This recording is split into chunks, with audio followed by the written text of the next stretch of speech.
Hi everyone, welcome back. Today I want to talk about how to properly load the back foot to get the most power and consistency out of your swing. So I know it can seem like such a small part of the swing, but we found that the way that a hitter loads their back foot can have a profound effect on how good of a swing they can get off. So when we start talking about the importance of loading the back foot, it really comes down to allowing a hitter to utilize their hips the right way.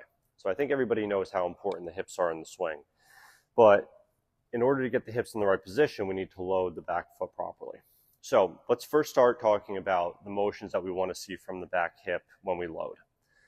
When we load the back hip, now this is going to vary widely from hitter to hitter based on how they start. There's a million different ways to load and stride and all that stuff. But we want to see some component of each one of these three when a hitter loads with their back hip. We want to see some sort of weight shift back, some sort of hinge where the hips go back, and some sort of internal rotation or counter rotation back towards the catcher.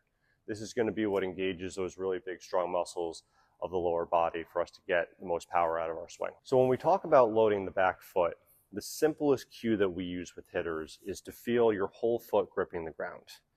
So that means inside, outside, toes, heel, everything really gripping the ground evenly. Now, when we look at the way that a hitter uses it, we use our force plate here to see where a hitter distributes that pressure. What we want to see is the whole foot light up on that pressure sensor.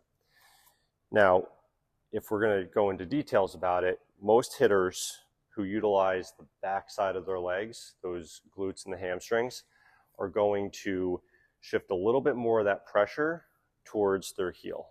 Now, they're not going to lift up their toes, but they are going to put a slightly more pressure in the heel. Now, what we see with a lot of hitters is they are overcoached to get the weight on the balls of their feet. It's a very popular cue that we hear with hitters. The problem with this is that when a hitter does get the weight towards the front of their feet, the heel comes off the ground. Now a hitter isn't going to be able to engage those bigger, stronger muscles on the backside of their body, and they're not going to be able to get those three motions at the hip that we talked about earlier. So this can cause issues with posture, can cause bat path issues, cause a huge leak in power. So we never want to see a hitter get the weight towards the front of their foot. So how do I know if I'm loading my back foot correctly as a hitter? The easiest way to do it is to use video. Now, what you're going to want to do is you're going to want to use a back view here. And if you load your back foot properly, you're going to see the whole foot planted in the ground. You're going to see your back knee isn't going to go out over your toes. If you load your back foot properly, that back knee is going to stay more on top of your ankle or the middle of your foot. The other thing you can do is simply use the cue, feel the whole foot in the ground as you load back. And that'll get hitters to understand how to use that back foot properly.